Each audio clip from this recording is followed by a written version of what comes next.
Imagine coming home after a long trip, only to have a neighbor run up and try to kick you out of your own house. Now imagine that neighbor calling the police on you because she refuses to believe you belong there.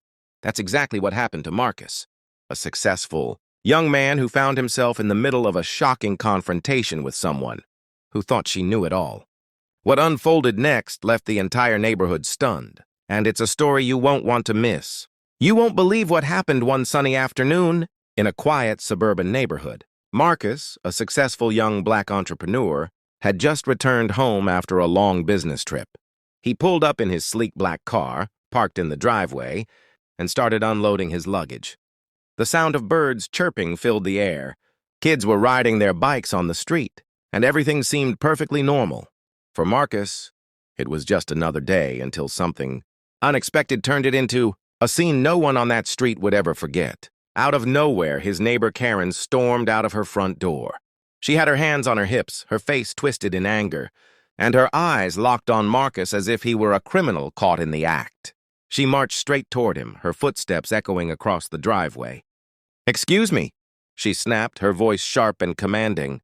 "What do you think you're doing here? You can't just walk into someone else's house." Marcus blinked in confusion. He held one of his suitcases in midair, unsure if he had even heard her correctly. Slowly, he set it down and said, "I think there's some mistake. This is my house." But Karen wasn't buying it. She crossed her arms, tilted her head, and scoffed.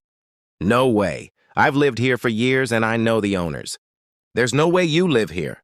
Pack your things and leave before I call the police." Marcus froze, stunned at the audacity of her words. He had dealt with prejudice before, but this wasn't just a passing remark or a rude stare. This woman was literally trying to evict him from his own property, right there in broad daylight. The tension grew quickly. Curtains began to shift as neighbors peeked out from their living rooms. A few even stepped outside, whispering to each other as they gathered on the sidewalk.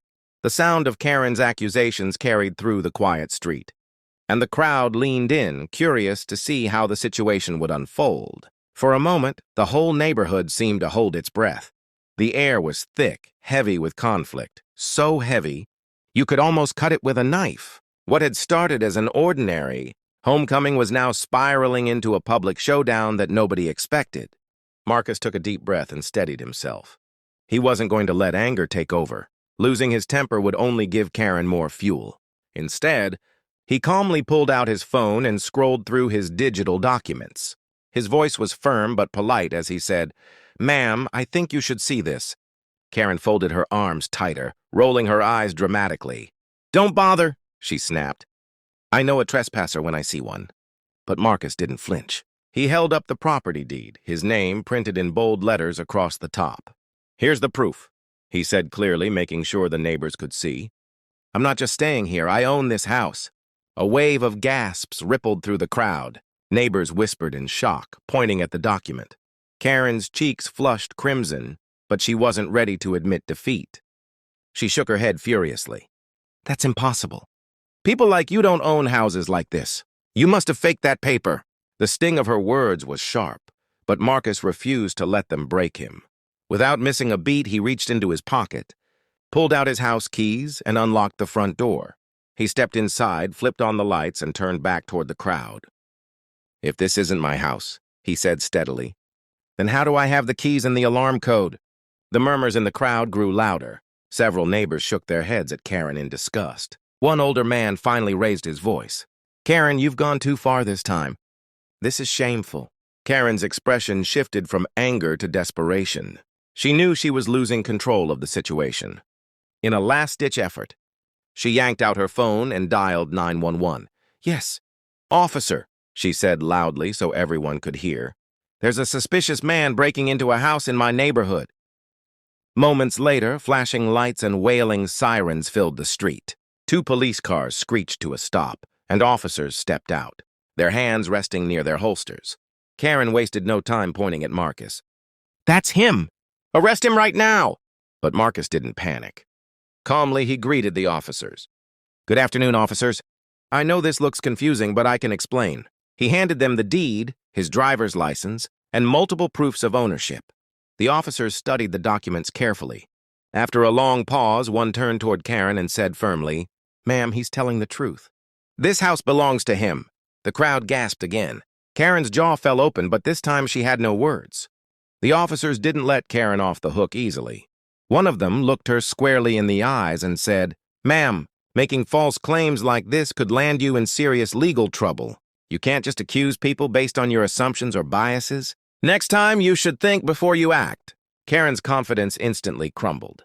Her face drained of color, and her hands trembled as she lowered her phone. She stuttered, I didn't know. I thought..." But her excuses carried no weight. The crowd wasn't sympathetic. She lowered her head, mumbled something under her breath, and slowly backed away toward her home. But Marcus wasn't finished. He knew this was more than just about him. It was about setting an example. He stepped forward, his voice steady and commanding, making sure everyone in the crowd could hear. "You see, the problem isn't that you didn't know me," he said. His eyes locked on Karen. "The problem is that you assumed the worst about me before even asking a simple question. That's what needs to change." The street erupted with applause. The same neighbors who had watched silently at first now openly cheered for him. A few even walked up, shaking his hand and offering words of support. "Good for you, Marcus," one woman said. "You handled that with so much dignity." Another neighbor added, "You taught all of us a lesson today." Karen, meanwhile, vanished into her house, her head hanging low. From that day on, she rarely showed her face outside. Whenever she did, the once friendly neighbors she counted on now looked at her with disapproval. She had gone from the loudest voice on the block to the most silent. Marcus, on the other hand, continued to live peacefully in his home, but something inside him had changed. He had defended himself, yes, but more importantly, he had exposed the ugly truth about prejudice and the danger of making assumptions. His calmness and strength turned an ugly confrontation into a powerful lesson for everyone watching. Word of the incident spread beyond the neighborhood. Someone had recorded parts of it, and soon the story went viral on social media. Thousands praised Marcus for his composure and courage. His message was simple, but it struck deep. Respect, truth, and dignity will always win over ignorance and hate. And the house? It stayed exactly where it belonged, with Marcus, the rightful owner from the very beginning. And that's how Marcus turned a moment of prejudice into a powerful lesson for everyone watching. If you enjoyed this story and want to hear more real-life dramas with unforgettable twists, make sure to hit that like button, subscribe, and turn on the notification bell so you never miss the next one. Thanks for watching, and I'll see you in the next story.